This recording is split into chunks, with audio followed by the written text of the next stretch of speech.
നിസ്കാരം തുടങ്ങുമ്പോഴുള്ള തക്ബീർ ചൊല്ലുമ്പോൾ കൈകൾ ചുമലുകൾക്ക് നേരെ ഉയർത്തൽ സുന്നത്താണ്.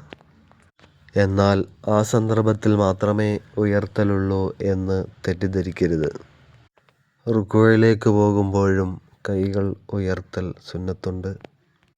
റുക്വയിൽ നിന്ന് ഉയരുമ്പോഴും കൈകൾ ഉയർത്തൽ സുന്നത്തുണ്ട്. അതെല്ലാവരും ചെയ്യാറുമുണ്ട്.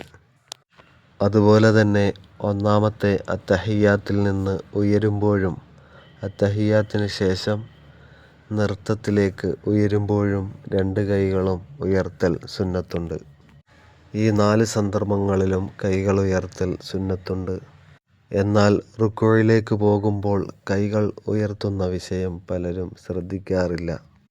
ചിലർ എല്ലാ റക്അത്തിൻ്റെയും സുജൂദിന് ശേഷം കൈകൾ ഉയർത്തുന്നു. എന്നാൽ അങ്ങനെ സുന്നത്തില്ല. ഒന്നാമത്തെ അത്തഹിയ്യാത്തിൽ നിന്ന് ഉയരുമ്പോൾ മൂന്നാമത്തെ റക്അത്തിലേക്ക് വരുമ്പോഴാണ് സുന്നത്തുള്ളത്.